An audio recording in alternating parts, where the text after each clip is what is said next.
Hello दोस्तों, स्वागत है आपका अपने YouTube channel only study centre 2.0 में। तो इस वीडियो में हम लोग क्लास 11th फिजिक्स का मोस्ट इम्पोर्टेंट क्वेश्चन देखने वाले हैं, जो कि आज आपके एग्जाम में पूछा जाएगा। चलिए वीडियो को स्टार्ट करते हैं। और वीडियो को स्टार्ट करने से पहले हमारे चैनल पर नए हों तो चैनल को सब्सक्राइब करके जरूर रख लीजिएगा। साथ ही वीडियो को अपने दोस्तों के पास भी शेयर कर दीजिएगा। और लाइक शेयर वगैरह तो कर ही दीजिएगा, क्योंकि वीडियो बनाने में बहुत ज़्यादा मेहनत लगती है। और मैं बता दूं, वीडियो बहुत ही ज़्यादा इंपॉर्टेंट होने वाला है, तो वीडियो को पूरा देखिएगा। वीडियो को अपने दोस्तों के पास भी शेयर कीजिएगा। और जहाँ पर सोल्व कराने लायक होगा मैं वहाँ पर सोल्व भी कराऊंगा, और जहाँ पर डायरेक्ट हो सकता है, ट्रिक तरीका से हो सकता है, मैं आपको वहाँ पर उस तरीके से कराऊंगा। मतलब कि कम से कम समय में आपको यहाँ पर मैं कराने की कोशिश करूंगा। लेकिन कोई कोई क्वेश्चन सोचता है कि उसको डीप में ही सोल्व करना पड़ता है फिजिक्स में, तो उसको करना ही पड़ेगा और कोई चांस नहीं है। सिर्फ टिक कराने से यहाँ पर कुछ नहीं होगा, ठीक ना। मैं चाहूँ तो 10 मिनट में सारा क्वेश्चन टिक करा करके निकल जाओ, लेकिन टिक कराने से कुछ नहीं होगा। आपको समझना होगा, क्योंकि हो सकता है वैल्यू चेंज करके दे दे तो आप लोग नहीं कर पाए। ऐसा नहीं होना चाहिए, ठीक है ना। मैं आपको यहाँ पर मेथड बताऊंगा, ठीक है। तो आप लोग अगर वैल्यू चेंज करके भी दे दिया, मान लीजिए मैंने यहाँ पर क्वेश्चन में बताया 2 गुने 4, और वहाँ से आपको पूछ दिया 2 गुने 5, तो आप लोग कर पाए। इस तरीके से मैं बताऊंगा, ठीक है। चलिए स्टार्ट करते हैं, और एक एक करके सारे क्वेश्चन का हम लोग यहाँ पर डीप में सॉल्यूशंस और ट्रिक के तरीके से करेंगे, लेकिन आपका समय बचाते हुए, ठीक है। चलिए स्टार्ट करते हैं। देखिएगा, देखिए पहला क्वेश्चन हमारे पास है कि 1 जूल इज इक्विवेलेंट टू, यानी कि 1 जूल किसके बराबर होता है, किसके समतुल्य होता है। तो ये डायरेक्ट आपको याद रखना होगा, ये किसके बराबर होता है। 10 टू द पावर 7 अर्ग के बराबर, यानी कि 10 के पावर 7 अर्ग के बराबर होता है 1 जूल, ठीक है। ये याद रखिएगा, याद रखने वाला है। इसके बाद देखिए सेकेंड नंबर वाला क्वेश्चन क्या बोल रहा है कि विच of the following is not the name of a physical quantity. Physical quantity का कौन यहाँ पर एक नेम नहीं है, ये पूछ रहा है। निम्न में से कौन सा किसी भौतिक राशि का नाम नहीं है। देखिए, समय भौतिक राशि का नाम है, तो ये भी नहीं होगा। आवेग भी भौतिक राशि का नाम है, द्रव्यमान भी भौतिक राशि का नाम है, लेकिन किलोग्राम, किलोग्राम आपका ये क्या है, किलोग्राम एक यूनिट है। क्या है, यूनिट है। ऑप्शन नंबर यहाँ पर हो जाएगा आपका 4 करेक्ट। क्यों, क्योंकि हमसे पूछा था विच of the following is not the name of a physical quantity. तो हमारा किलोग्राम ये फिजिकल क्वांटिटी का नेम नहीं है, बल्कि ये यूनिट है। इसीलिए आपका ऑप्शन नंबर 4 हो जाएगा करेक्ट, ठीक है। इसके बाद नेक्स्ट आ जाते हैं थर्ड नंबर वाला क्वेश्चन, जो कि है कि dimensional formula for pressure is, यानी कि आपसे दाब का क्या पूछ रहा है, दाब का आपसे यहाँ पर पूछ रहा है डायमेंशनल फॉर्मूला, ठीक है ना। डायमेंशनल फॉर्मूला को हिंदी में बोलते हैं बीमीय सूत्र। तो दाब का बीमीय सूत्र कैसे निकालेंगे।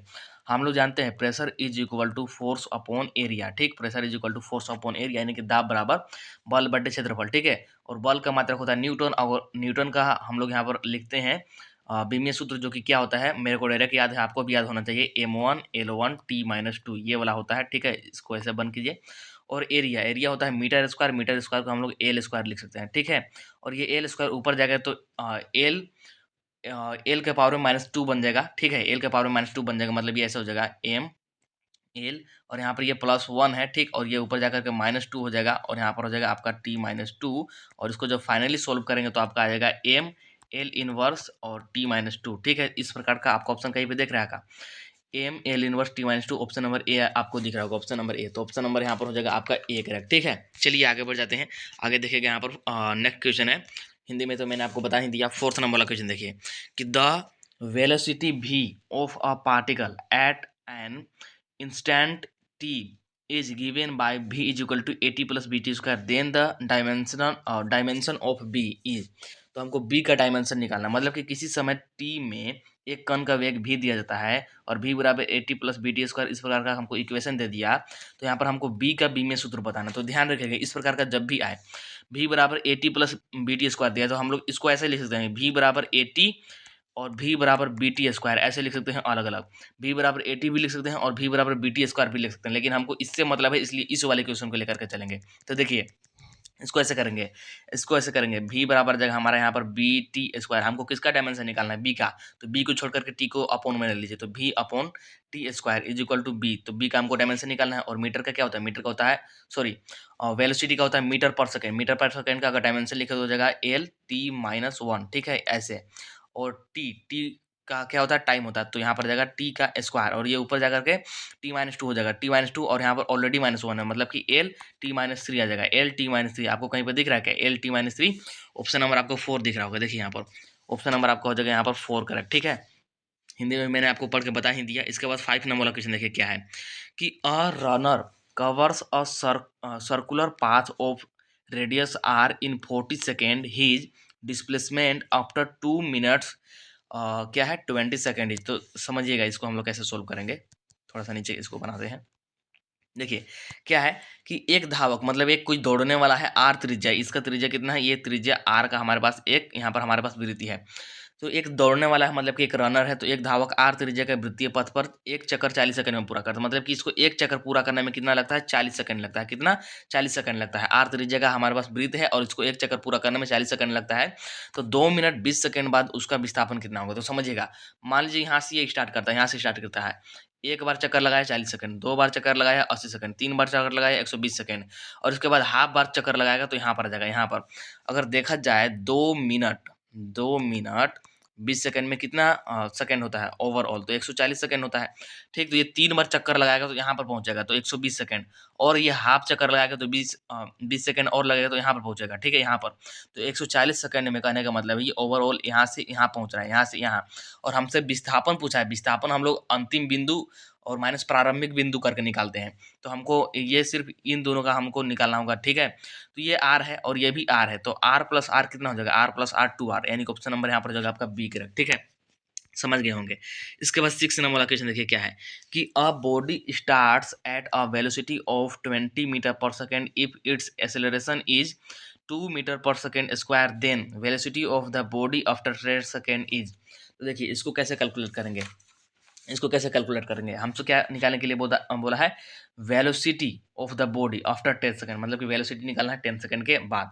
और हिंदी में देखें कि एक पिंड 20 मीटर पर सेकंड के वेग से चलना प्रारंभ करता है, यदि उसका त्वरण 2 मीटर पर सेकंड हो तो 10 सेकेंड बाद पिंड का वेग हमसे पूछ रहा है। तो देखिए सबसे पहले क्या क्या दे रखा है ये समझिएगा। सबसे पहले क्या क्या दे रखा है, आपको यू दे रखा है, यू इनिशियल बोल सकते हैं। ठीक है, स्टार्टिंग मतलब यहाँ पे वेलोसिटी आपको दे रखा है जो कि है 20 मीटर पर सेकेंड। ठीक है, आपको ए दे रखा है मतलब कि एक्सेलरेशन दे रखा है जो कि है 2 मीटर पर सेकेंड स्क्वायर। आपको यहाँ पर टी दे रखा है यानी कि टाइम दे रखा है 10 सेकेंड बाद 10 सेकेंड बाद आपसे पूछा है आपको निकालना है वेलोसिटी। तो हम लोग जानते हैं v is equal to u plus a t, v is equal to u plus a t, गति के समीकरण का प्रथम नियम। ठीक है, तो इसको हम लोग लिख सकते हैं यू कितना है, यू है हमारे पास 20 और प्लस में यहाँ पर ए कितना है, ए है 2 और टाइम कितना, टाइम है 10 यानी कि 2 इंटू में 10।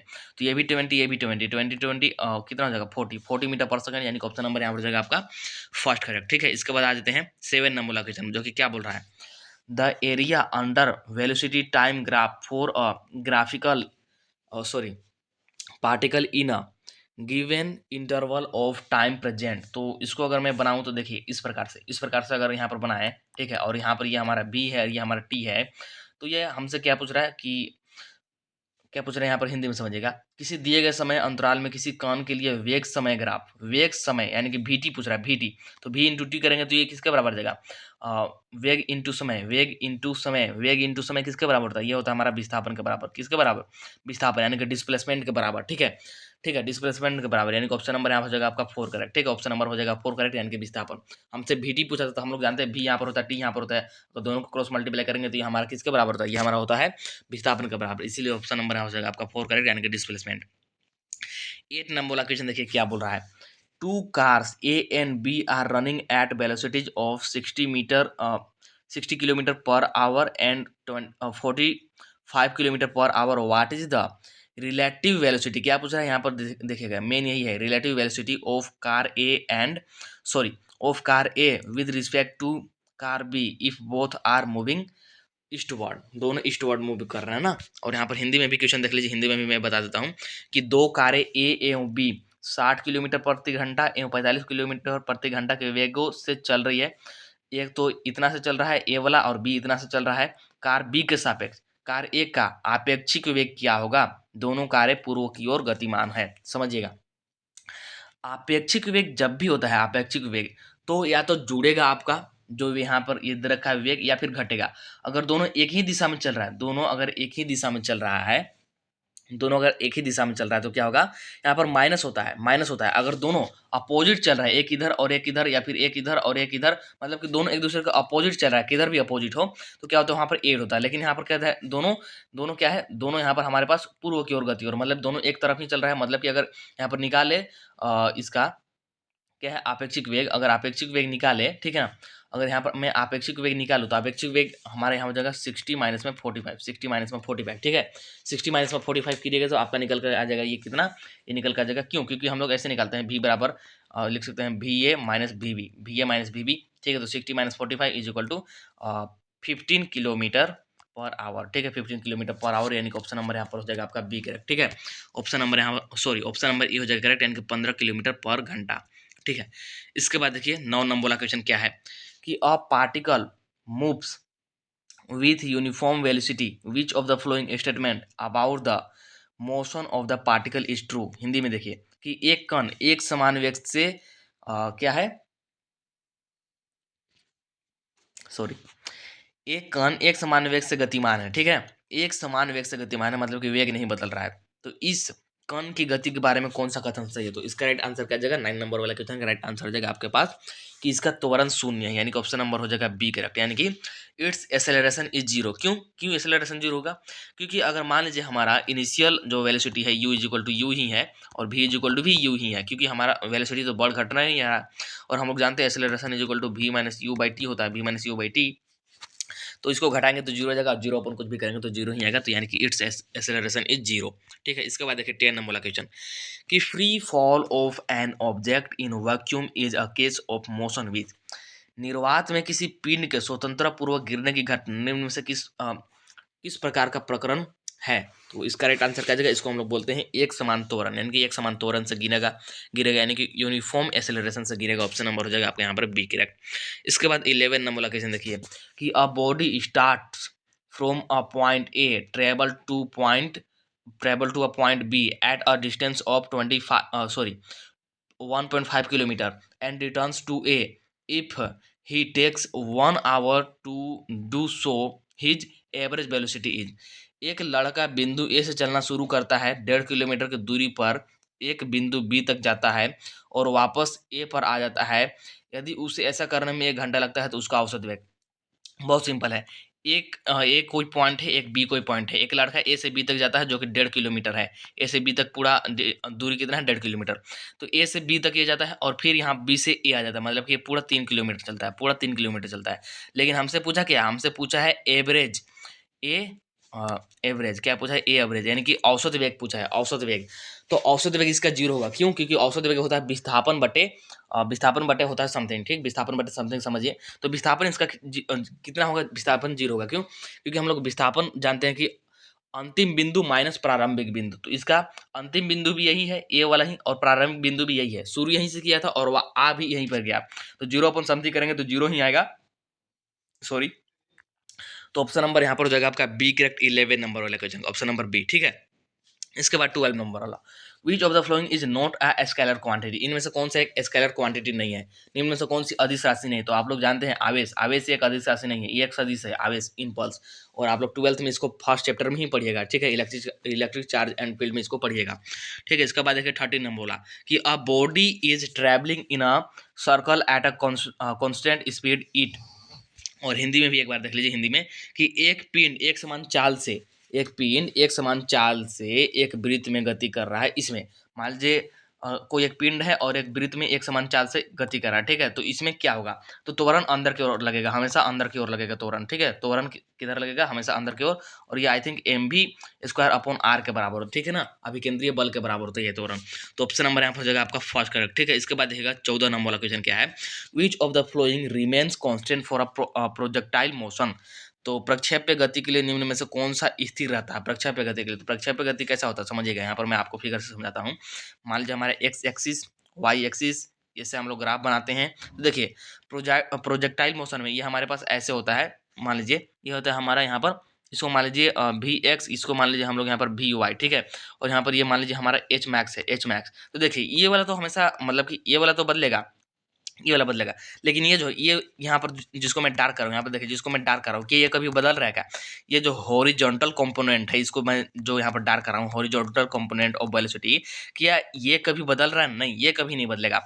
आपका ये जो है हॉरिजॉन्टल कभी नहीं बदलेगा, बाकी सारे कुछ बदलेगा, मतलब कि horizontal component of velocity option number हो जाएगा आपका थर्ड करेक्ट, यानी कि जो वेग का क्षैतिज घटक है ये कभी भी नहीं बदलता है, ये हमेशा स्थिर रहता है। इसके बाद 15 नंबर वाला क्वेश्चन देखिए इंटरेस्टिंग है कि if if A vector plus B vector का mod is equal to A vector minus B vector का mod, then the angle between A vector and B vector will be. तो A vector and B vector के बीच हमको angle निकालना। तो देखिए इसको जल्दी जल्दी सॉल्व करते हैं क्योंकि ये थोड़ा सा लंबा जाएगा। देखिए ए वेक्टर प्लस बी वेक्टर का मोड है, तो इसको हम लोग ऐसे लिख सकते हैं, मोड को ऐसे लिखते हैं, ये प्रॉपर्टीज होता है, आप लोग पढ़े होंगे, ठीक है, पढ़े होंगे फिजिक्स में, अदरवाइज ये आप लोग 12th क्लास में भी पढ़ेंगे, मैथ में वेक्टर वाले चैप्टर में देखिएगा। इसको हम लोग ऐसे लिख सकते हैं, मोड है तो इसको हम लोग ऐसे लिख सकते हैं कि ए वेक्टर डॉट बी वेक्टर, ठीक, बी वेक्टर, और इसको यहाँ पर ऐसे कर दीजिए, और सॉरी यहाँ पर हो गया ये प्लस प्लस डॉट डॉट, यहाँ पर हो जाएगा ए वेक्टर प्लस में बी वेक्टर, ऐसे ऐसे लिख सकते हैं, ठीक है। और ये किसके बराबर होगा, ये होगा ए वेक्टर माइनस का बी वेक्टर, और यहाँ पर आ जाएगा डॉट, और फिर से आ जाएगा हमारे पास ए वेक्टर, और यहाँ पर आ जाएगा डॉट बी वेक्टर, ठीक है। इधर थोड़ा सा आपको नहीं दिख रहा होगा बट कोई नहीं, मैनेज कीजिएगा। तो देखिए यहाँ पर आ जाएगा आपका ये ए वेक्टर का, यहाँ पर ए वेक्टर का स्क्वायर आ जाएगा, ठीक है। ये ए वेक्टर का आ जाएगा यहाँ पर स्क्वायर, और यहाँ पर आ जाएगा प्लस में बी वेक्टर का स्क्वायर, ठीक है, और यहाँ प्लस में आ जाएगा 2a vector dot B vector, और ये किसके बराबर आ जाएगा, ये हमारा जाएगा ए वेक्टर के मोड के स्क्वायर के बराबर, प्लस में ये भी आ जाएगा हमारा बी वेक्टर के मोड के स्क्वायर के, और ये आ जाएगा माइनस का 2a vector dot B vector, इस प्रकार से। अब देखिए कौन कौन कैंसिल हो जाएगा, कौन कौन कैंसिल हो जाएगा, ए वेक्टर के मोड से ए वेक्टर के mod square cancel, B vector के मोड के स्क्वायर से बी वेक्टर के मोड का स्क्वायर कैंसिल, बच के जाएगा आपके पास, देखिए बच के जाएगा, तो ये माइनस इधर आ जाएगा, तो ये हो जाएगा हमारे पास 4a vector dot B vector, क्योंकि 2 2 4 ये इधर माइनस है, इधर आकर प्लस इज इक्वल टू 0, और हम लोग डॉट को यहाँ पर किससे दिखाते हैं, थीटा से, तो आ जाएगा 4ab cos theta is equal to 0, 4 उधर जाएगा तो 0, मतलब कि a b cos theta is equal to कितना, a b cos theta is equal to 0, मतलब कि यहाँ पर अगर देखा जाए सिर्फ हमको थीटा निकालना है, तो ए बी को भी उधर ही भेज देंगे, तो cos theta is equal to कितना, cos theta is equal to 0, और कोस थीटा 0 कब होता है, 90 डिग्री पर, कब होता है 0, 90 डिग्री पर, ठीक है। तो ऑप्शन नंबर यहाँ पर हो जाएगा आपका बी, ऑप्शन नंबर हो जाएगा 4 करेक्ट, ठीक है, समझ में आया होगा आई थिंक। इसके बाद देखिए 16 नंबर वाला क्वेश्चन क्या बोला है, which of the following is not a property of a null vector. Null vector का इनमें से कौन सा एक प्रॉपर्टी नहीं है, नल वेक्टर का इनमें से कौन सा एक प्रॉपर्टी नहीं है। 16 नंबर का, तो देखिए निम्न में से कौन सा गुण शून्य सदिश का नहीं है, शून्य सदिश का नहीं है। तो शून्य सदिश को अगर किसी वेक्टर से जोड़िएगा तो वेक्टर का बराबर आएगा, सही बात है। अगर किसी कांस्टेंट से गुना कीजिएगा तब भी 0 का बराबर आएगा, बात सही है। लेकिन अगर 0 से गुना करेंगे तो ए आएगा क्या, नहीं, ये नहीं है, ये 0 आएगा, हमारा 0 आएगा। तो यही मतलब ऑप्शन नंबर आपका हो जाएगा थर्ड करेक्ट, क्योंकि हमसे पूछा था नहीं है, नहीं है, ठीक ना, नहीं है पूछा था, इसीलिए ऑप्शन नंबर आपका यहाँ पर सी हो जाएगा करेक्ट। इसके बाद देखिए 17 नंबर वाला क्वेश्चन क्या है कि in case of a projectile motion what is the angle between the velocity and acceleration at the highest point. क्या बोल रहा है, किसी प्रक्षेप्य गति के प्रकरण में उच्चतम बिंदु पर वेग तथा त्वरण के बीच का कोण क्या होता है। तो देखिए मैं फिर से ग्राफ यहाँ पर बना रहा हूँ और समझिएगा, ऐसा होता है हमारा प्रोजेक्टाइल मोशन, ऐसा होता है, ये हमारा एक्स है, ये वाई है। क्या पूछ रहा है कि किसी प्रक्षेप्य गति के प्रकरण में उच्चतम बिंदु पूछ रहा है, यानी कि हाईएस्ट बिंदु, जो कि यहाँ पर जाएगा हमारा एच मैक्स, मैं यहाँ पर लिख देता हूँ एच मैक्स, ठीक है। पर वेग तथा त्वरण, वेग और त्वरण के बीच का यहाँ पर क्या पूछ रहा है, कौन पूछ रहा है, तो यही वाला निकालेंगे हम लोग, यही वाला जो कि 90 डिग्री आपको साफ साफ दिख रहा होगा, जो कि 90 डिग्री आपको साफ दिख रहा होगा, यही वाला होता है, यहाँ पर आपको 90 डिग्री बनता दिख रहा होगा। तो ऑप्शन नंबर यहाँ पर कौन सा, ऑप्शन नंबर हो जाएगा यहाँ पर आपका तीसरा का करेक्ट, यानी कि 90 डिग्री, ठीक है। इसके बाद देखिए 18 नंबर वाला क्वेश्चन क्या है कि the centripetal force acting on a body undergoing क्या है, सर्कुलर मोशन इज। तो देखिए इसको हम लोग कैसे निकालेंगे, सेंट्रीपिटल फोर्स पूछा है, ठीक है, सर्कुलर मोशन के लिए। हिंदी में भी क्वेश्चन देख लीजिए, हिंदी वाले स्टूडेंट, कि वृत्तीय गति से गुजरने वाले पिंड पर लगने वाले अभिकेंद्रीय बल है, वृत्तीय गति से गुजरने वाले पिंड पर लगने वाला अभिकेंद्रीय बल है। तो हम लोग जानते हैं इसमें वृत्तीय गति में v इजिकल टू क्या होता है, v इजिकल टू था ओमेगा आर, वृत्तीय गति में v is equal to omega r होता है, v is equal to omega r. हम लोग ये भी जानते हैं F इजिकल टू होता है सेंट्रीपिटल फोर्स कितना होता है जी, F इजिकल टू होता है एम बी स्क्वायर अपॉन में आर, ये होता है हमारा centripetal force, m b square upon r. तो एम को एज इट इज रहने दीजिए, v की जगह पर लग दीजिए ओमेगा इंटू आर, तो यह जगह ओमेगा स्क्वायर आर स्क्वायर, दोनों का स्क्वायर जगह अपॉन में आर, एक आर से एक आर कैंसिल, मतलब कि एम ओमेगा स्क्वायर आर जगह m omega square r. Option number A आपको दिख रहा होगा, option number A m omega square upon r, upon r ने into r, option number A हो जाएगा आपका करेक्ट, ठीक है। इसके बाद 19 नंबर का क्वेश्चन देखिए क्या है कि which Newton's law is the real law of motion. मतलब कि न्यूटन का कौन सा गति विषयक नियम गति का वास्तविक नियम है, गति का वास्तविक नियम पूछ रहा है, तो गति का वास्तविक नियम मतलब न्यूटन के कौन से नियम को गति के वास्तविक नियम से जाना जाता है, ऐसा समझिए। तो ऑप्शन नंबर यहाँ पर कौन सा हो जाएगा, ऑप्शन नंबर हो जाएगा आपका सेकंड करेक्ट, यानी कि Newton second law of motion. Newton second law of motion को ही हम लोग क्या जानते हैं, रियल लॉ ऑफ मोशन के नाम से जानते हैं, यानी कि न्यूटन का द्वितीयक नियम, ठीक है। और जड़त्व का नियम हम लोग जानते हैं, ये होता है फर्स्ट लॉ, ठीक है, याद रखिएगा। इसके बाद आ जाते हैं 20 नंबर वाला क्वेश्चन पर, जो कि क्या है देखिएगा कि the motion of a particle of mass m is described by y is equal to ut plus half gt square. The force acting on the particle is, force acting पूछ रहा है on the particle। हिंदी में देखिए कि द्रव्यमान m के एक कण की गति y बराबर ut plus half G T square से वर्णित है। उस कण पर लगने वाला बल है, तो उस कण पर लगने वाला हमको बल निकालना है। तो कैसे निकालेंगे समझिएगा। सबसे पहले इसको क्या कीजिएगा, डिफरेंशिएट कीजिए। सबसे पहले क्या कीजिएगा, डिफरेंशिएट कीजिएगा। देखिए y इज इक्वल टू आपको गिवन है ut प्लस में half G T square. Differentiation तो आता होगा, डिफरेंशिएशन सीखे होंगे, आपका 11th का मैथ में भी है और आपका फिजिक्स में भी है, ठीक, ये तो सीखे होंगे, बेसिक बात है। और बेसिक डिफरेंशिएशन यहाँ पर लगेगा। तो देखिए इसका क्या कीजिए, टी के रिस्पेक्ट में डिफरेंशिएशन कीजिए। तो डी वाई अपॉन में d t is equal to, देखिए यहाँ पर आपका यूटी का जगह टी, टी नहीं आएगा क्योंकि टी के रिस्पेक्ट में कर रहे हैं, मतलब कि टी1, तो यहाँ पर सिर्फ बचेगा यू, और 1/2 तो कांस्टेंट है और जी भी कांस्टेंट है, तो अपनी जगह पर टी स्क्वायर क्या करेंगे, तो आ जाएगा हमारे पास 2t, 2 से 2 कैंसिल, यानी कि यू प्लस में यहाँ पर क्या जाएगा, प्लस में आ जाएगा हमारे पास यहाँ पर आ जाएगा यू प्लस में जी टी आ जाएगा, यू प्लस में जी टी, ठीक है, यू प्लस में जी टी, मतलब कि देखा जाए तो ये आया, ठीक है, ये आया। तो इसके एक बार और करते हैं, ये आया ना d y upon d t, और ये हमारा वी के बराबर आया, यू प्लस जी टी, ये हमारा भी के बराबर आया। ये जो अभी हम लोगों ने डिफ्रेंशिएट किया, तो भी is equal to u plus g t के बराबर आया। एक बार और इसको डिफ्रेंशिएट करते हैं, इस बार करेंगे फिर से टी के रिस्पेक्ट में। तो डी भी अपॉन में डी टी, इस बार हमारा भी आया था, तो डी भी अपॉन में डी टी, और यहाँ पर आ जाएगा हमारा डी, और यहाँ पर था हमारा यू प्लस जी टी, किसके रिस्पेक्ट में, डी टी के रिस्पेक्ट में, ठीक है। तो डी भी अपॉन डी टी होता है हमारा ए के बराबर, और यहाँ पर हमारा सारा कुछ जीरो बन जाएगा, सिर्फ और सिर्फ बचेगा जी, क्योंकि यहाँ पर टी का हो जाएगा 1, ये तो कांस्टेंट था, ये हो जाएगा 0, यानी कि ए बराबर जी। हम लोग जानते हैं ए बराबर क्या होता है, ए बराबर होता है एम ए, यानी कि ए बराबर क्या जगह, ए के जगह पर रख सकते हैं जी, यानी कि ए बराबर एम जी। ऐसा ऑप्शन कहीं पे देखने को मिल रहा है, ए बराबर एम जी, यानी कि ऑप्शन नंबर हो जाएगा आपका बी करेक्ट, ए बराबर एम जी, ठीक है। तो इस प्रकार से यहाँ पर हो जाएगा आपका करेक्ट, ठीक है।